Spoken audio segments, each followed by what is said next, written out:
Bos na nalulugod, makinig kayo sa Kanya.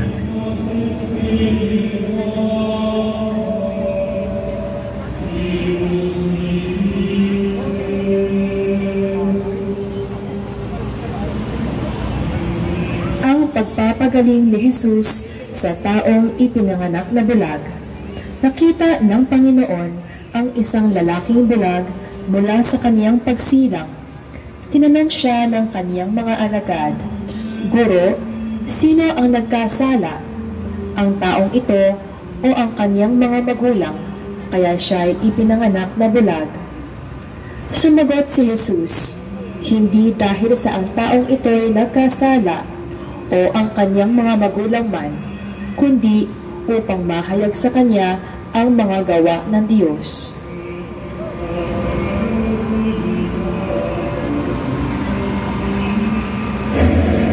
Pagdalaw ni Jesus sa Betanya.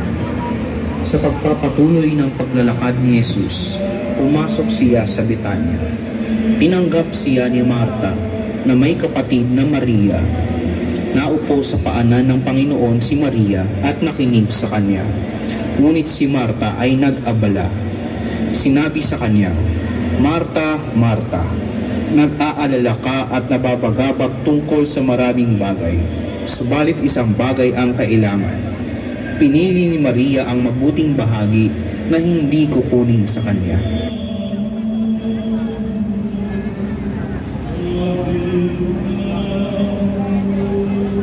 Inihayag ni Jesus ang sarili kay Marta.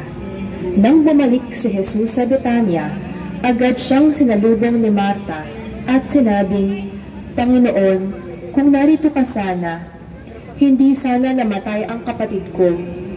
Tugon sa kanya ni Jesus, "Ako ang muling pagkabuhay at ang buhay. Ang sumasampalataya sa akin, bagamat siya'y mamatay, ay mabubuhay." Sumagot si Marta na siya'y sumasampalataya at tinawag ang kapatid niyang si Maria.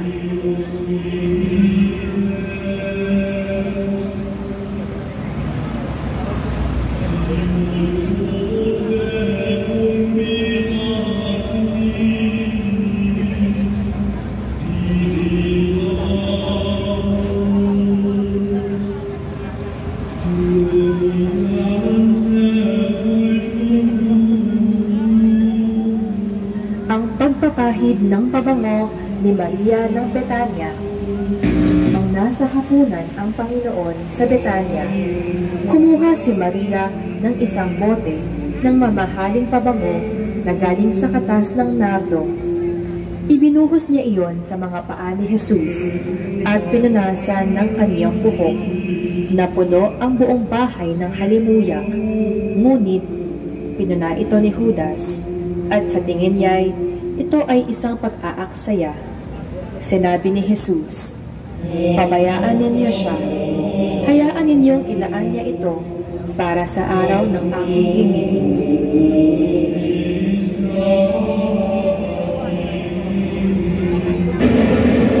Ang pagpapala ni Jesus sa mga bata. Dinadala ng mga tao sa Panginoon ang maliliit na bata, ngunit sinaway sila ng mga apostol. Ngunit nang ito'y makita ni Jesus, nagalit siya at sinabi sa kanila, "Hayaan ninyong lumapit sa akin ang maliliit na bata, sapagkat sa mga ganito nauukol ang kaharian ng Diyos. Ang sino mang hindi tumanggap sa kaharian ng Diyos na tulad sa isang maliit na bata, ay hindi makakapasok doon." At kanya silang binasbasan.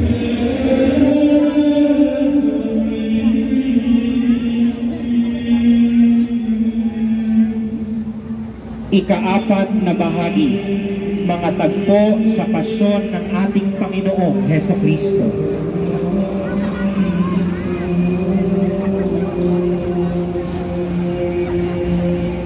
Ang pagtangis ni Jesus sa Jerusalem.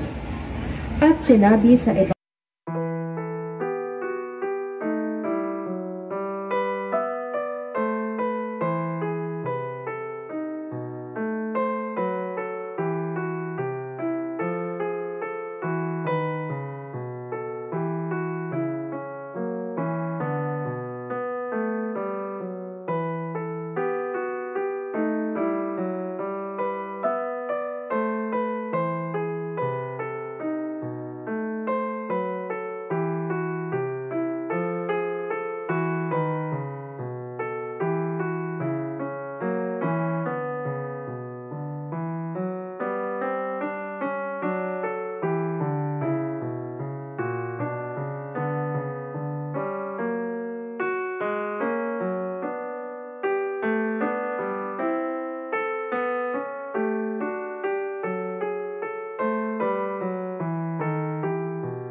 Ang pamamaalam. Sa pasyong mahal ay pinakita ang paggalang ng Panginoon sa ina. Noong umaga ng Huwebes, si Jesus ay gumayak at nagpaalam na. Tumatangis-tangis kapwa na, bubuntong-buntong hininga, dibdib ay kakaba-kaba, at nagpaalam pagtaka si Jesus sa Birheng Ina. Niyakap na nga si Jesus, niyong inang nalulunos, luwa sa matay na nagos, at saka siya nanaog 10 mga disipulos.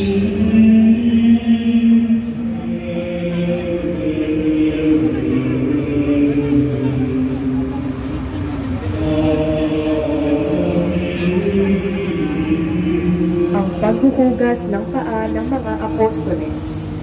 Bago magpista ng Paskwa, tumindig ang Panginoon sa mga apostol. Siya'y kumuha ng isang tuwalya at ibinigkis sa kaniyang sarili. Nagsalin siya ng tubig sa palanggana at nagsimulang hugasan ang mga paa ng mga alagad. Sinabi ni Jesus kay Pedro na nauna, "Ang ginagawa ko'y hindi mo pa nauunawaan ngayon. Ngunit malalaman mo pagkatapos ng mga ito."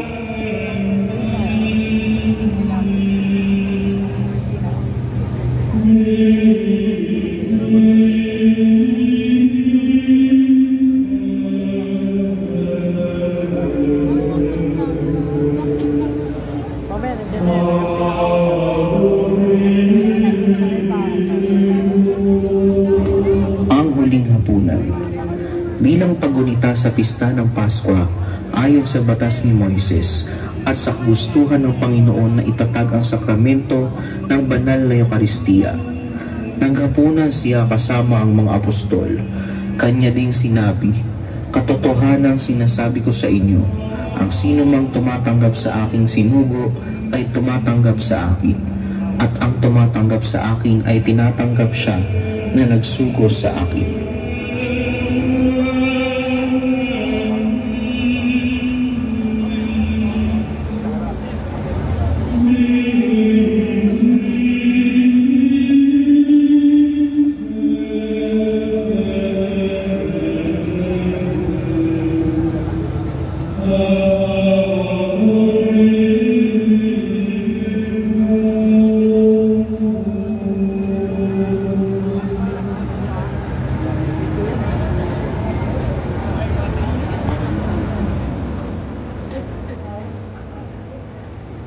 Ang pananalangin ni Jesus sa hardin ng Getsemani. Sa lugar ng Olibo, kasama sina Pedro, Tiago at Juan, napuno ng pagtabagabag ang Panginoon.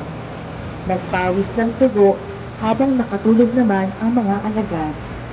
At siya'y nagbika, "Ama, kung maaari, ilayo mo sa akin ang kalis na ito.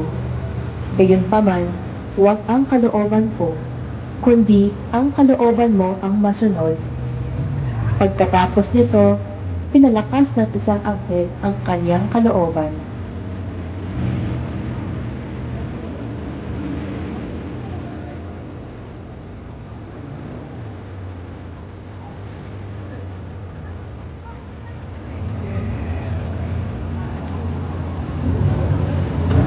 Latraisyon, ang pagkakanulo kay Jesus.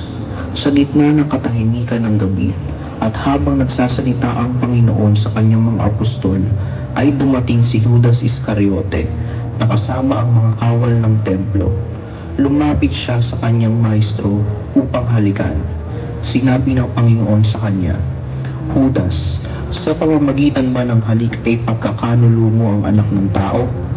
Hindi naglaban si Jesucristo at nagpaubaya.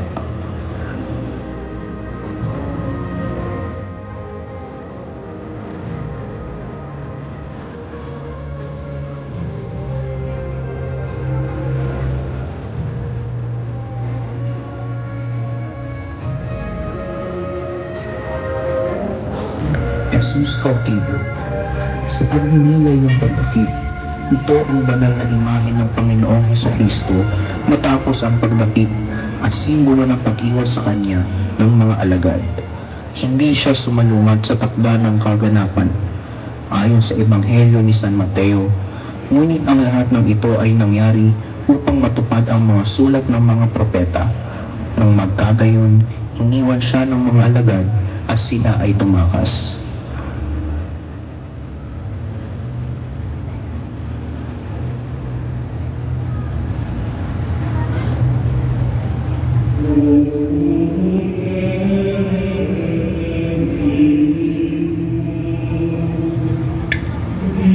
Jesus ante Anas. Dinala ang Panginoon sa mga saserdote at unang dinala kay Anas. Sinasabi rin dito ay binigkas ni Hesukristo ang nakapagsalita lamang ako sa mundo, nagturo lamang ako sa sinagoga at sa templo. Kahit pumunta ang mga Hudyo, wala akong sinabi na palihim. Bakit mo ako tinatanong? Inyong tanungin ang nakinig, sapagkat alam nila ang aking mga sinabi.